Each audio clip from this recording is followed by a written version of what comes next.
Then we're going to go into some breakout groups and discussions, and then people will come back and feedback and maybe have a few more questions for you. But Shirley, where would you like to begin with your story for us? Okay, thanks, Allison. Allison is right. I mean, I basically just showed up in her office and it was like immediate what karma. We had meant to meet. We were meant to meet, Allison. And I and I do want to thank you for this opportunity. As Allison said, I'm 74. So I tell people I don't mind saying this because it's better to be above ground than below. And so given that I'm still here to cause trouble, I might as well, cause trouble. Uh, I was born and raised in Birmingham, Alabama. And if you know anything about the history of the American South, you know that that was ground zero for the civil rights movement. It was ground zero for everything bad that was happening in terms of Jim Crow and the laws that basically kept people down. But on the other hand, I was born at a time when Sputnik was launched, or Sputnik, as my Russian friends would say. And so at that time, there was this whole focus within the sciences, and that focus basically hit us all. And so I decided I'm good at science and math. I like science and math, and so I pursued that area. I could not go to the University of Alabama. It was 50 miles down the road, but it was segregated. And so I decided, I was only 16 when I graduated from high school. And so my parents weren't particularly keen about my going off someplace I didn't know someone. So I had an uncle and aunt in Seattle. Uh, and um, and so I ended up applying to and attending the University of Washington. I went there as a pre-med major, became disillusioned by the idea of pre-med very early on because I met the rest of the pre-meds and they weren't particularly nice and welcoming people. And so I ended up with a faculty member said, well, why not academic science? And that was really the first time I had thought about a PhD or about going into higher education or what have you. But I did that. I went to UCLA. I got a master's there. I was in a PhD program, but the world had kind of gone crazy again and in 1968, and there were multiple assassinations and multiple whatevers. And the whole question about why am I in school when the world has gone nuts really caused me to take some time out. During that time out, I taught high school, which was a very interesting time. But I eventually went back and to Penn State and received my PhD in ecology, and then went from there to my first academic position. I married, and moved, as a lot of people do. Okay, and maybe it wouldn't have been the same now, but my husband offered, but he was actually in the right place in terms of his field as a person who worked across physics and computer science and in the space area. And so he was where he needed to be. So my idea is that uh, a PhD is really a very fungible degree. You can do some of everything. And so I went and I began a new field and began a new career looking at science and policy within a professional society. It was at that time that I had an opportunity to meet all of the people in the quote unquote All Girls Network. These were women who had somehow managed to crawl, climb, claw their ways into responsible positions within the science community in the Washington area. So that meant that they were at very highly placed unicorns, as we call them, within a lot of the agencies. That included people like Ruth Kirstein, who is a legend around the National Institutes of Health, and it included Bonnie Sandler, and a lot of women who were like really very anxious to advance women's positions. Donna Shavlik at the American Council on Education, who almost single-handedly ran a program that has ended up with a lot of women assuming roles, assuming presidencies and provosts, et cetera, within US higher education.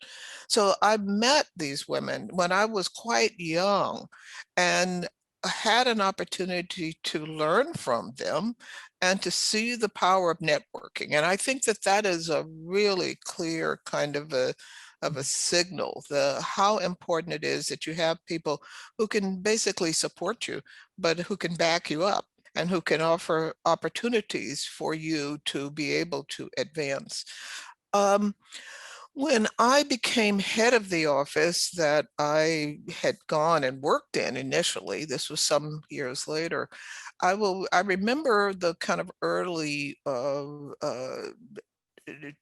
issues about being in meetings, being in committee meetings. Professor Sarah Gilbert talks a little bit about that and handling the political aspects of that. And when I was in a meeting one time and there were a number of us around the table and I made a suggestion and the conversation just kind of went on.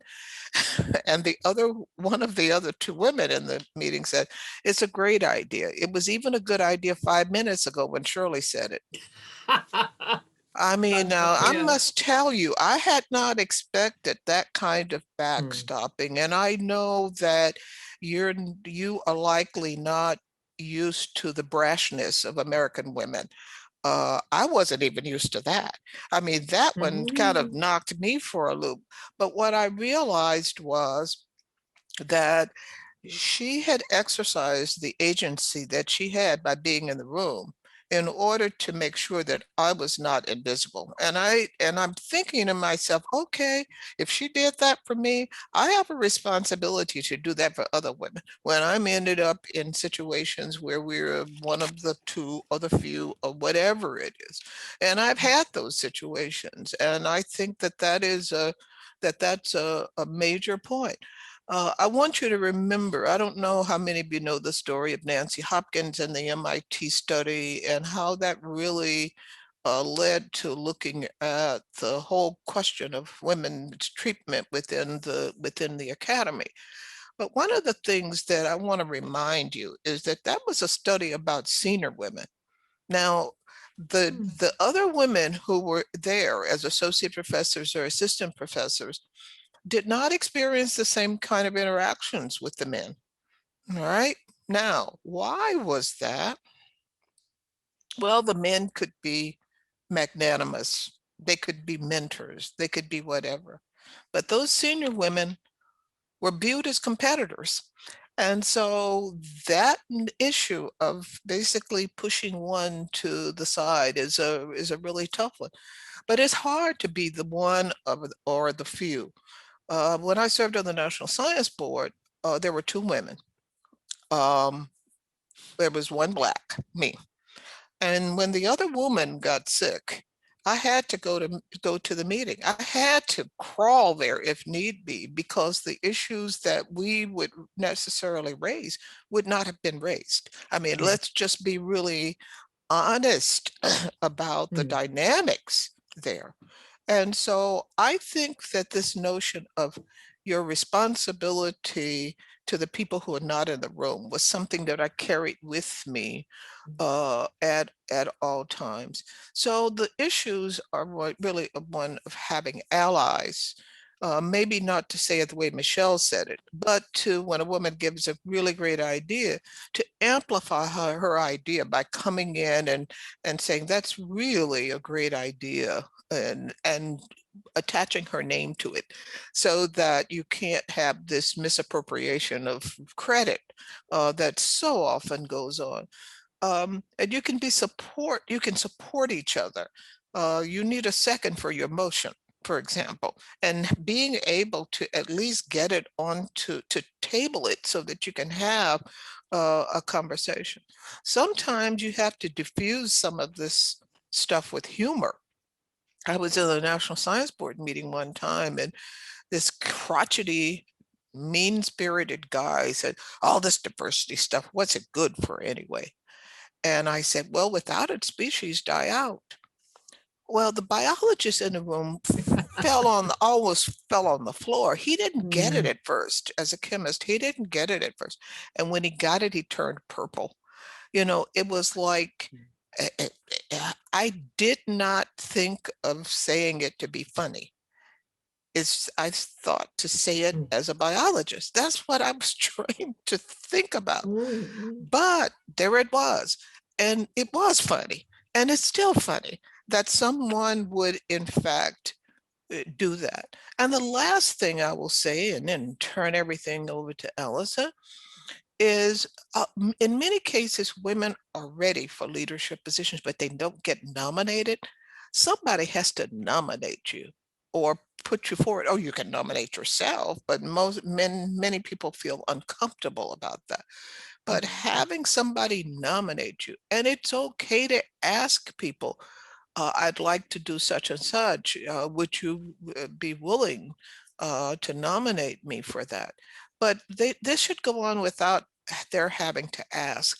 We should look around and see who has not gotten their due, who has not gotten their recognition, and stand them up for possible recognition. Because if you are not visible, I mean, even if you are visible, you could be unseen. And I can give you lots of examples of that, but I won't. But the point is that we've got to be able to support each other in these kinds of strange one-off places where we find ourselves. Sorry I mm. took so long. No, no, that was absolutely fantastic, Shirley. Your point about ask people to nominate you is a really good one and a really important one. But I think that generosity of, of nominating other people, but asking for help is so really very important. I'm really taken by this thing you're talking about, Shirley, in terms of being visible and stopping being invisible. How did you become visible? I almost feel it's a stupid question to ask you because you are such a you fill a room, and I think you must have filled a room at 16 in Alabama, and I think you must have filled a room all of your life. But you're also talking about being a Black woman, the double bind. Share some of your insights about that, please. Well, the thing is that, as I said, you're both highly visible and invisible. And people will see you and think that maybe you don't belong. And Mm, then, but you have to speak out. When I was on the science board, there were people who thought that I was only nominated by the president because I was a Black woman. And essentially what I did was I disabused them of that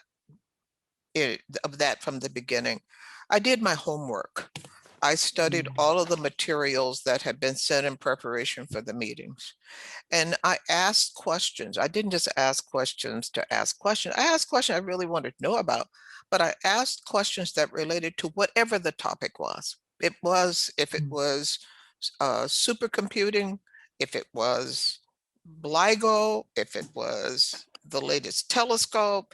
And sometimes I would ask the question that it's like nobody wanted to ask. You're building a new telescope.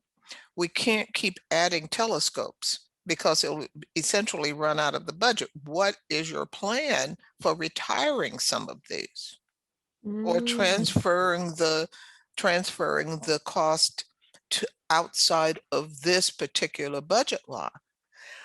People they hadn't thought about it. They hadn't talked about it. And I'm like, you can't keep doing this. You keep adding, you just think you're adding telescopes and Mm. adding Yeah, no, yeah. no, no, no, no, no, no. There's the whole question about planned obsolescence. I mean, some of these things are going to collapse as Arecibo did, but then and you would have to spend a tremendous amount of money in the maintenance of these. It isn't just the operating costs, That's but right. asking the questions that may in fact be slightly embarrassing, but that Yeah, are absolutely critical in terms of the health of the enterprise that you're working in. So, yeah. doing your homework, coming into meetings prepared, Mm, asking questions.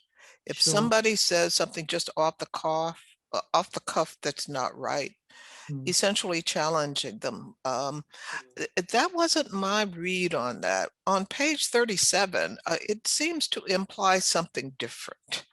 Yeah, that's Okay. great. Yeah. Mm. And Yeah. you get remembered because you challenged this person who hadn't done their homework. And you get remembered as a person who does their homework. And you get invited to the next committee Mm. that is important. You can choose not to sign on, but it Mm. is loose. At least you get invited. So I'm going to ask you another question. I'd just like to invite colleagues who are all listening in now. Please feel free to type any questions you might have in the chat box, and we can, as this is an informal conversation. If we do Q&As now, we will have some time for chat. But do feel open to ask any cues as they occur to you.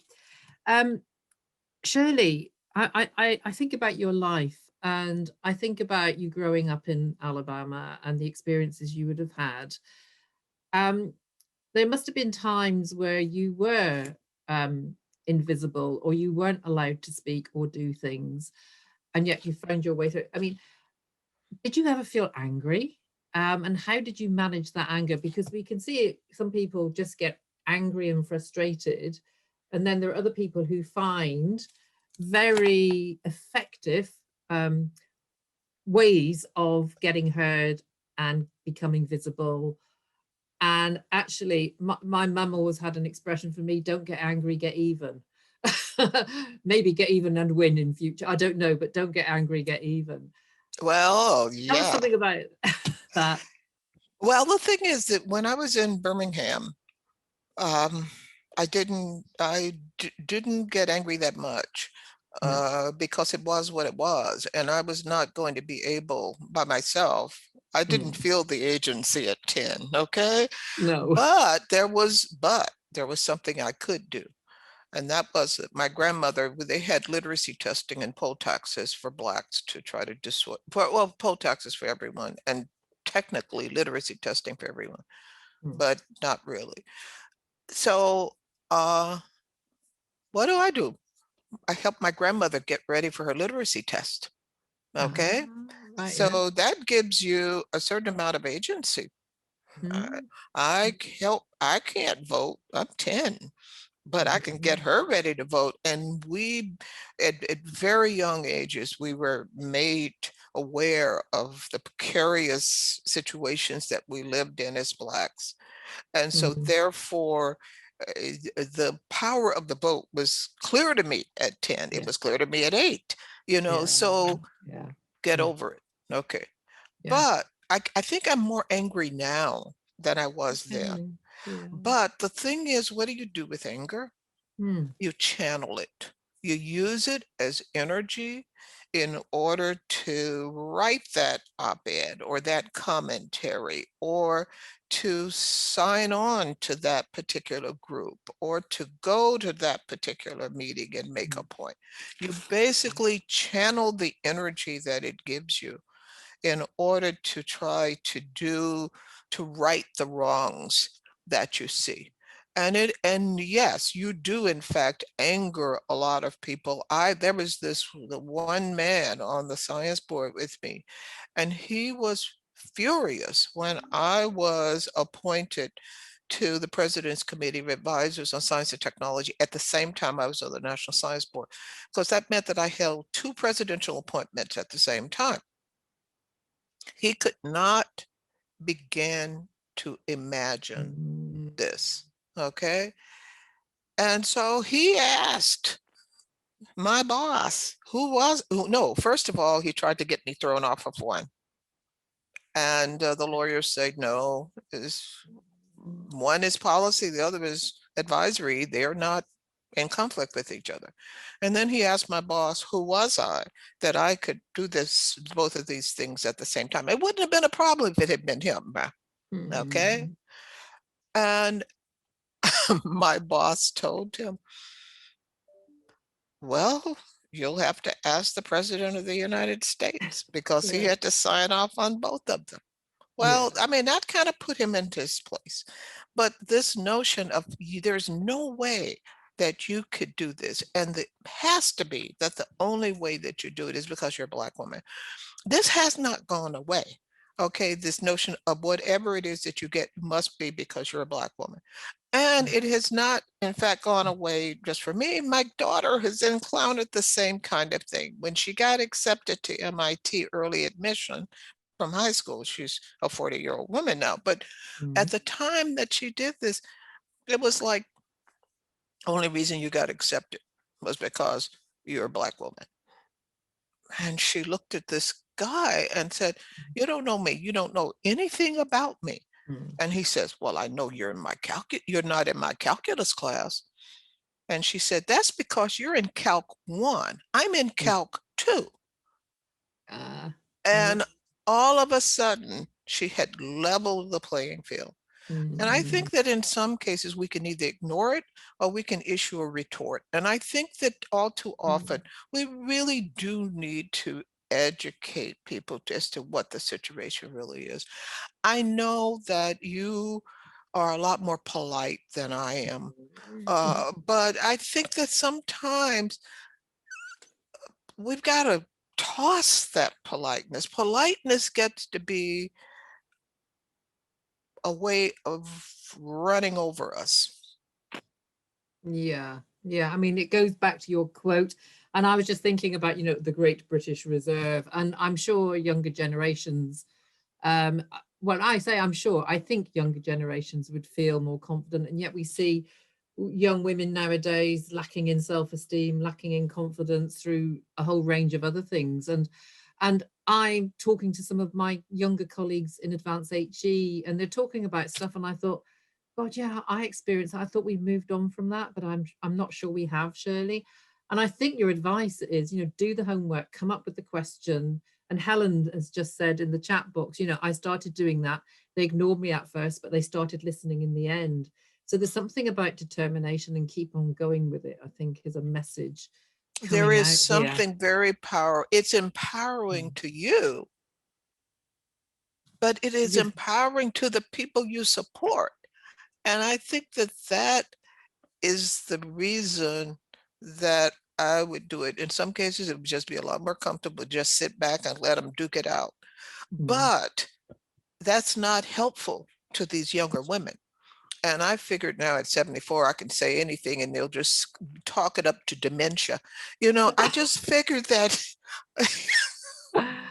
Yeah, well, I can just, yeah, there's that poem, isn't it? You get to a certain age and you're going to wear your purple hat and yes, put your stick down and you don't care anyway. So yes. it's something But empowering. there's other forms of allyship. And I'll give you an example. The people wanting to call a meeting for 5 in the afternoon or 6. Mm. Okay. And the women looking around at each other and knowing that's going to be extra payment for childcare. And I said, well, I can't be there. Mm. And as a senior woman, and well, what? I said, well, why don't we have it at 8? I'll be here at 8 in the morning. Well, I'm not here yet. Well, I'm not there at 6. Mm. Okay, so this notion of kind of helping people rearrange their thinking that everything needs to be about them. And Mm. we could actually settle. We could settle. We could do it at 8 one time and at 6 Mm. another time. But giving people the options, we could Mm. have enough time for the arrangements to be able to do it. Oftentimes when you do things like that, magically space opens up at 1. Interesting. Very interesting. Talking about allyship, Shirley, Cindy has got a good question in the box. Cindy, would you like to ask Shirley your question about men? I think it was. Thanks, Allison, and thank you so much, Shirley. It's been great hearing your inspiring talk. I'm Canadian, so those in the US are very, very close as far as the some of the things you were talking about culturally as well. So my question is, certainly allyship is such an important topic. So in addition to asking directly for support, as Alison shared the example of Janet Beer, how have you brought men into conversations about gender equality as well as intersectionality? How do we bring them in more actively? We're all, we're women in this room. How do we bring them into other rooms for these very intentional kinds of conversations? Well, in many cases, the men will come up to you and say, thanks, for getting that meeting time moved. I got to pick up the kids today. And I'm like, I didn't say, why didn't you say that? It's just that at that point, I chalk him up as somebody that I can call upon for support, or I can basically include him in the conversation, because somewhere he has a working partner who also needs to share some of this, and therefore there is a lot more understanding about what has happened. I think there's a lot more understanding now, period. COVID has just thrown back the cover on everything. I mean, I am just, I just think that people are much more aware than they were before COVID. Yeah, no, I think that's interesting. And there was a piece of research in Australia coming out through the SAGE program about, it was about men and women and start and end times to the day. And men would often just, male academics would often slip out if it was their turn to pick up the kids and take the kids and not think anything of it. Whereas women were under much more pressure to answer for their time and why they were leaving early. Oh, I Whereas, had an incident that was ugly like that when I was at UCLA. How this guy, when he needed to, he had the kids in the office and what have you. Everyone thought he was such a wonderful father. And there was a woman who basically needed to be able to take her kids, drop her kids off for their medical appointments. And it's like, why does she have her children here? And I'm like, wait a minute. I heard that. I heard that and I saw your reaction.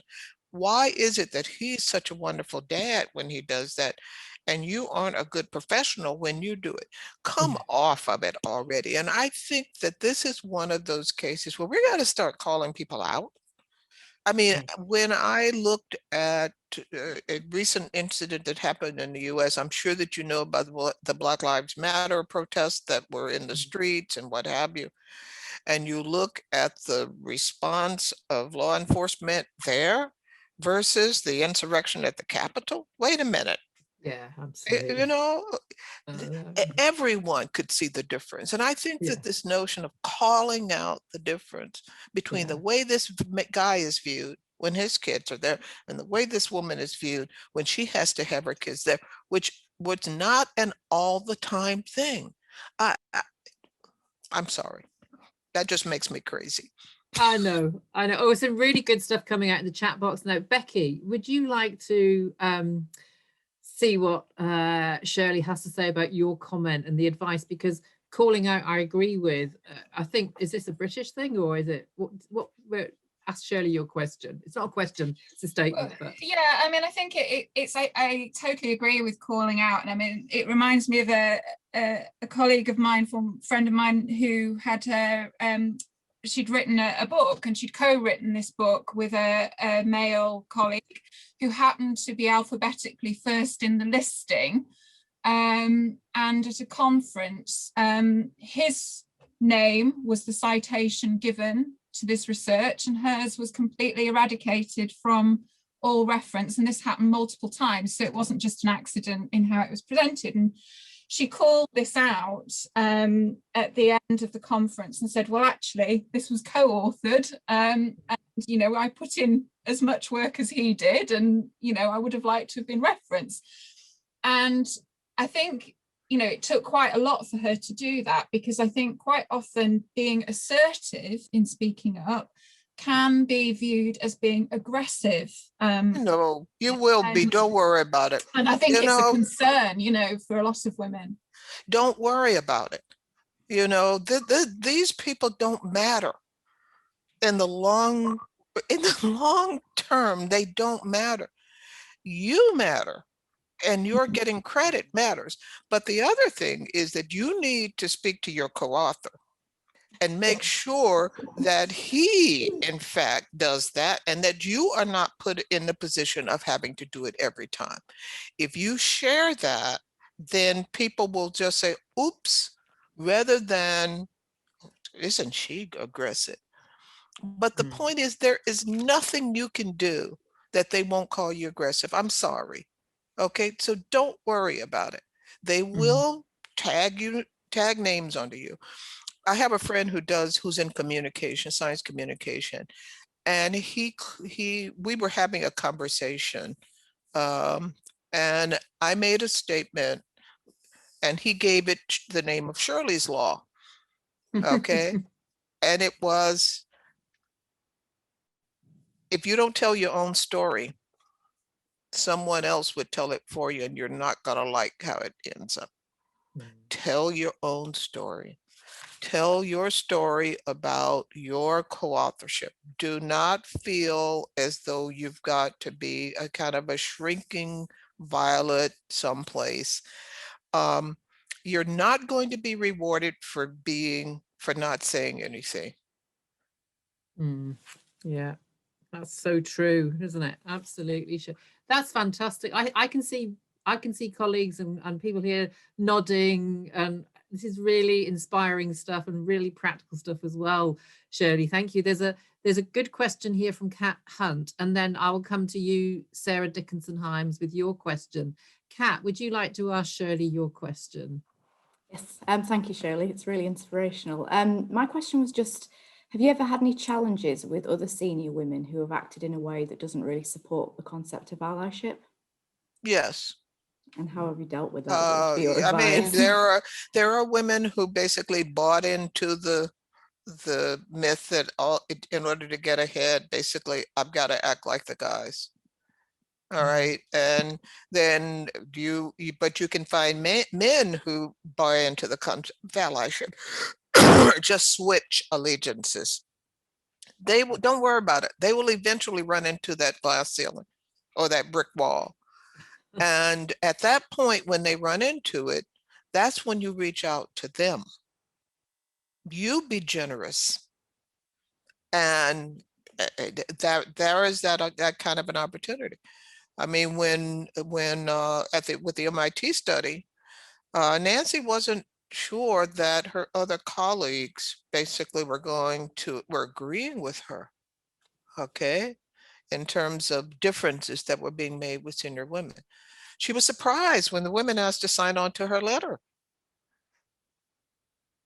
Not everybody is going to be in the same space. A lot of people don't want to rock the boat. I met one of our presidents at AAAS who told me flat out early on that she didn't know about all this women's stuff. And later, when she saw the behaviors in the board meetings, she became much more firm on the women's stuff. And she said something that was very interesting, that women have to get power. And I was like, okay. And she said, but when they get power, I don't want them to act like the men with power. We ended up, I used to always think that the guys were in the men's room plotting what was going to happen next in the meeting. Okay. I just knew, maybe I'm a conspiracy theorist, or maybe I'm right. But the point was that she was elected president, and then there was another woman right behind her who was in front of her, who was chair of the board. So the chair of the board and the president were in the ladies' room. And I said, oh, this is amazing. You might say there's been a shift in the seat of power. Because all of a sudden, we had totally different kinds of conversations that were going on within the meeting. And I think that we've just got to find our allies and accept our allies of whatever gender they are. I mean, I have been a very strong, I have tried to be a very strong ally of LGBTQ plus individuals because they face discrimination. My feeling is any group that is marginalized, I'm going to support you, okay? Because I know how that feels and I know what that's like. And so this idea of allyship, you can have straight cis Black women supporting, you know, other people. That's okay. Just allyship. That's important. Well, that's fantastic, Shirley, because Sarah Dickinson-Hymes, who I know you know well, has got a question right on the money in terms of allyship. Sarah, I'm not quite sure where you are. Would you like to ask Shirley your question? Oh, I've got Yes, you blocked the chat box, sorry. no problem. Hi, Shirley. Thank you. As always, it's absolutely wonderful to see you. I was wondering if you have then any advice on how we can get better recognition and value for allyship, for supportive roles, for mentoring, things like that. They tend to be seen as the sort of nice to haves, and they tend not to be seen as the tasks that will help you progress your career, and they tend to be generally done by women, or more so than women. So yeah, whether you've got any advice on how we can get better recognition for those important roles. Well, the thing is, nobody's ever gotten any place by themselves. Let's just own that one. There, you know, one of the wonderful things at AAAS a number of years ago is that they established a mentor award, and it carried some visibility, and it also carried a check. And the, you know, there's nothing like money to increase the recognition of an award, the importance of an award. And so even small amounts, basically. And one of the things that, you know, the network might want to consider is to establish ally awards to us, and then watch people who watch and see who gets nominated, you know. And I think that in many cases, like at the Mentor Award, this was for this was to support students to the PhD from underrepresented groups. And this last time, there was a young man and his students nominated him. Okay. His students nominated him because of what he had done to support them. And I think that we've got to value it more and hold it up. That in order to really, that's one strategy for really doing that. I saw something else pop into the chat. Something else has just popped up from Barbara Basser. Barbara, would you like to ask Shirley your question, coming from a slightly different tack here? Hi, Shirley. So nice Barbara. to meet you. Hi, hello. Yes, I'm a little bit of a devil's advocate here. Okay, that's all right. Yes, I'm just seeing there is so much polarization out there at the moment. You know, we very often I'm hearing a lot of narrative in terms of gender equality, polarizing women against men. And there is something inside of me that really struggles with that, because it just feels like, oh my God, are we creating even more division? So I'm hearing there is a lot of narrative around gender equality, talking about strategies to address it, you know, strategies like, you know, we talked about here, so challenging, calling out. But I wonder whether there is a different way. And I wonder if you have any examples of how can we advocate equality by using slightly different energy. So the energy of love, energy of compassion, energy of coming together, energy of collaboration. Anything you can share about that? I am totally against the idea of inequality, whether that is inequality on men or inequality of women. Equality, if I win, you don't have to lose. And I think that's one of the things that we think about, that if I am named to that position, that does not mean that you weren't named. It means I was named. and that if I am deserving, if I am worthy, then that's fine. You will be named to something else. It isn't zero sum, and I will support men that get railroaded and run over in the same way that I will women, because there are men who are less likely to speak up. And if I'm chairing a committee, I call on them. Okay, the thing is that I want to be even-handed in terms of this kind of respecting what people can bring. Right now, we're in a situation, however, where the group that is most likely to be run over are women. And that means that I may have to stand up more for women, because otherwise they will not get their due. But that does not mean that I do not stand up for men. And I think that this idea of even-handedness and of keeping track of who is not being given voice when you have an opportunity, for example, to chair a meeting or something like this, is really an important issue.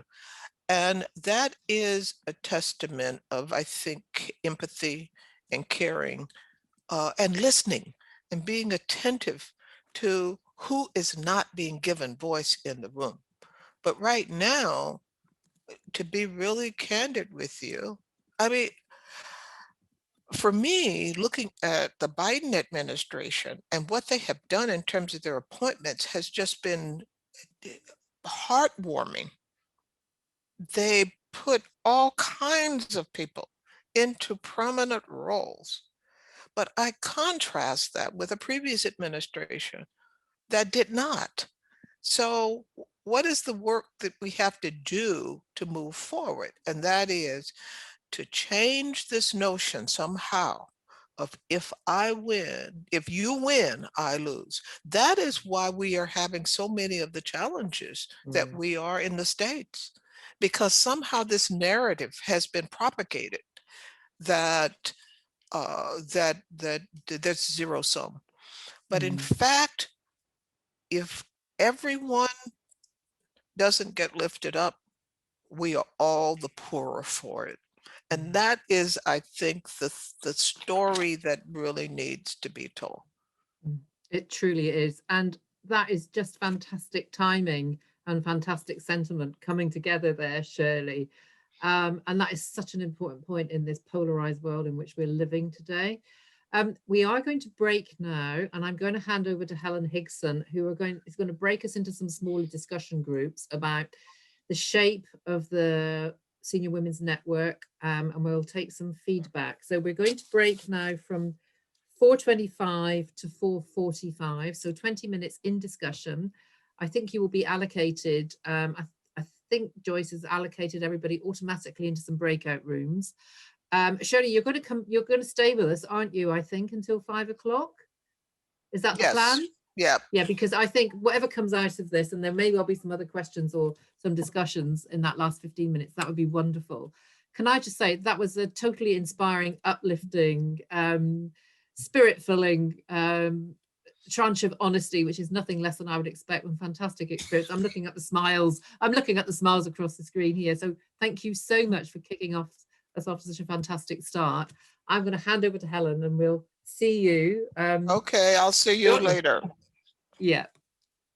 So thank you very much, Shirley. That was absolutely fantastic. And there is a slide which tells us what we need to do in the next session. First of all, if you don't know the people in your group, just introduce yourself. But the main thing is we want to get some feedback, because this network has to be a network for women, informed by women, and it's no good Advanced HE setting it up and then finding that it doesn't meet what's needed. So a very quick brainstorm about what you think would be really important in the network, and there should be someone in each of the groups who's going to take some notes. And please, could you nominate someone else who will bring back one thing at 1:45 when we come back?